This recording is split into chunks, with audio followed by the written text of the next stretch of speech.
Paid for by Citizens for Ken Lanci. Joseph Casaro, Treasurer. From the south side to the west side to the east side of the lake, it has been forum season for quite some time now. Citizens concerned about who their leader is going to be in Cuyahoga County have been coming to community forums. Generally, these forums are about 2 minutes each that candidate gets to talk. Ken usually talks about property taxes and being fair and job creation. The other candidates tend to talk about corruption and other things that they want to talk about. But now it's debate season, and Ken Lanci's looking for that knockout punch. Party's over. Our frustration. Either side, there's no salvation. But now, my friend, we finally get another try. In the end, please don't let this chance go by. Seize the moment, 'cause when it's gone, then it's gone. Seize the moment, 'cause when it's gone, then it's gone. If you don't want the same old players to play the same old song, seize the moment, 'cause when it's gone, then it's gone. Cuyahoga Next Forum was right in Ken's wheelhouse. This was about jobs and job creation. It's a group of small business people. Not only did Ken connect with the audience, but he outlined his platform for job creation that day. My name is Gary Holland. I am a member of the three-member Transition Advisory Group. I was asked today to moderate this, and I will take some time to kind of lay out the rules of the day so that all the candidates will have a fair chance. Today, the Cuyahoga Next Advisory Group held a forum on economic development. All the candidates participated, and as the luck of the draw would be, I was the first candidate to make an opening statement. Thank you very much. Good morning to everybody, and I want to thank Cuyahoga Next in their leadership on job creation in Cuyahoga County. You always hate to be first, but in this case, it definitely worked out to my advantage. The important thing for me was to be able to express my opinion about all that has been done with Cuyahoga County. As I prepared for this forum, and as I've gone through the county and visiting a number of offices, the common theme seems to be that we're not doing something right. Obviously, the new county government is going to give us a single leader. That single leader has to have a vision, has to have experience to make a difference. Well, I can tell you that I'm a candidate who has 40 years of business experience, and that experience, to me, seems to be more critical today after I've listened to everything that Mr. Lawson-Jones has said, because somewhere along the line there is a disconnect, and somehow, some way, we have to pull that together. He did really well, and he had a real honest presentation, because a lot of the things the county's currently doing sound like great ideas, but it takes a leader like Ken to actually implement these things. We are not going to give our jobs to people from Detroit. We're not going to give our jobs from people from New Jersey or from Philadelphia. Those jobs are going to stay here for all of our people. What they need is a leader that is willing to create a vision, to be able to take risks, all right, make deals, and chart a course, and feel confident that the course that they're charting is one that will yield success. Thank you all very much.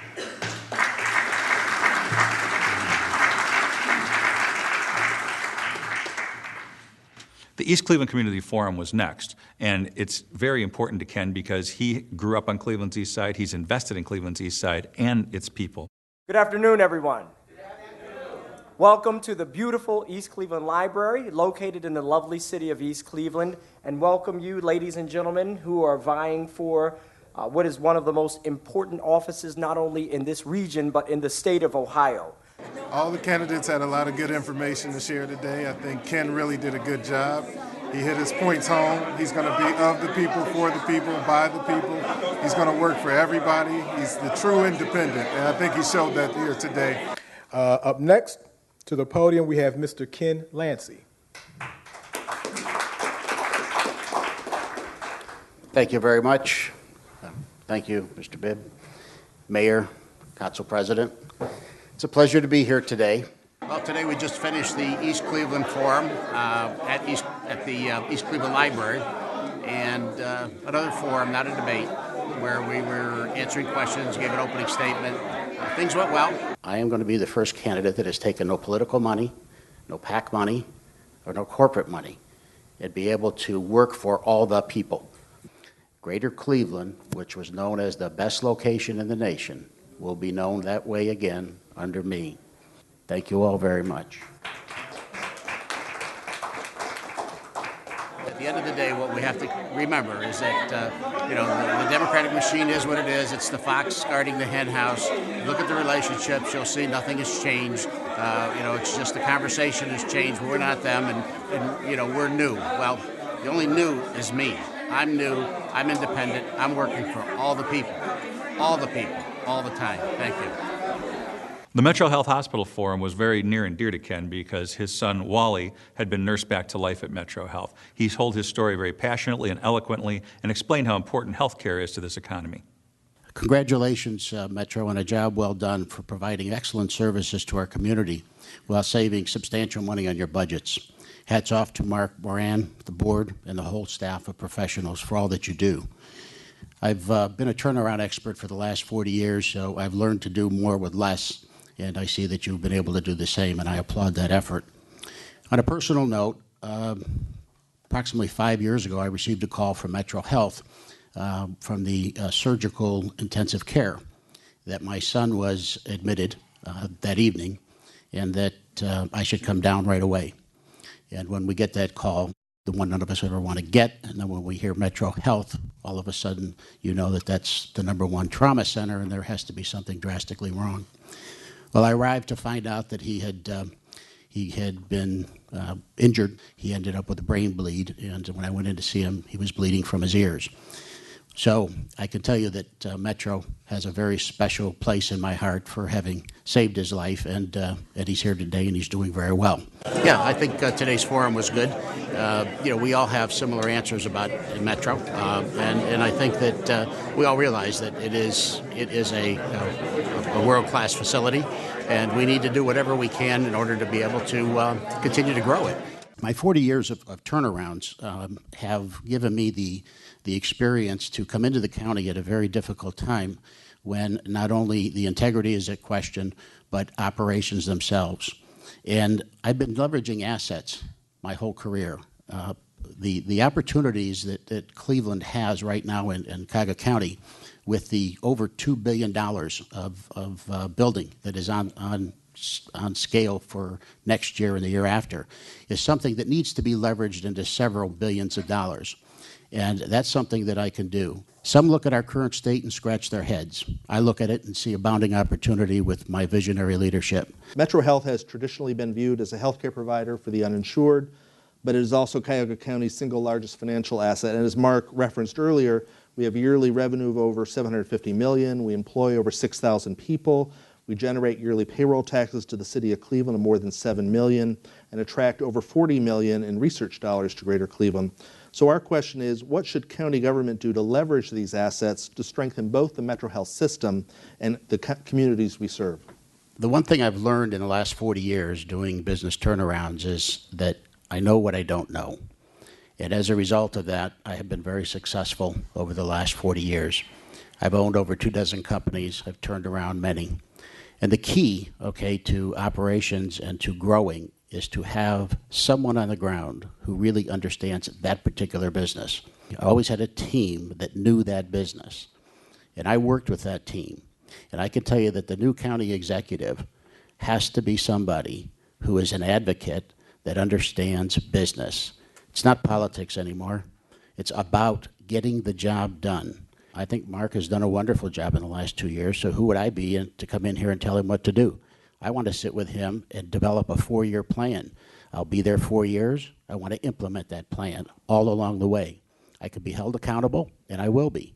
And we'll see progress because it's what I've done my whole life. Metro Health is the single largest provider of Medicaid in the state. But Medicaid is a huge part of a state budget that is facing a tremendous shortfall. Will you make it a priority to protect the Medicaid program and oppose diversion of Medicaid dollars away from facilities like Metro Health? Short answer is yes, I agree. One of the things that I'm having trouble getting over is how our $8 billion has just crept up a year ago, and nobody has been talking about it until the last 30 days. It is a big number. I'm not aware how the state was dealing with that, but I can tell you that in my administration, there will be no cut to Metro or those Medicaid dollars. As a matter of fact, we are one of the top 10 cities in the country. We're number 31 on dollars that come back to our state. That has to change. And the political games that are always played, people feel that they're doing a job and they're getting it done. But in business, when you're 10th largest and you're the 31st, those numbers don't work. So I'm going to work extremely hard on holding all of our politicians' feet to the fire. It is time for us to get the dollars back to Ohio that are necessary. And then there was the Young Professionals debate at the Wellstein Center in downtown Cleveland. And that was an exciting debate because Ken really connects with young entrepreneurs. Having been a young entrepreneur himself, he really understands that audience. This was a great event for Ken Lanci. And then politics as usual reared its ugly head. Here's the format of the debate. We're going to begin with 90-second opening statements, going from your left to right in alphabetical order. 90-second opening statements, and then we're going to be doing some question and answers where I'll be asking a question, and then each candidate will have 1 minute to respond to that question. And if I think it calls for a rebuttal, we'll have the option for each candidate to do a 30-second rebuttal. Mr. Dolan, you have 90 seconds for your opening remark. Thank you, everybody, for coming out tonight. It is a wonderful event. Thanks for coming to this evening. Thank you. My name is Ed Fitzgerald. I'm the Democratic nominee for County Executive. Good evening. I'm an extremely happy man. Good evening, and thank you very much for having us. Thank you very much for having us this evening. We've been to a number of these forums, and I think we're beginning to like them. Let me tell you what's on my mind. Vision, commitment, and passion. The fact of the matter is not me, not any of my opponents called Ed PO14. The FBI has, and the U.S. Attorney has. For Matt Dolan, who has taken $430,000 from a family business that he has a personal financial stake in the outcome of the decisions of the next county executive is absolutely outrageous.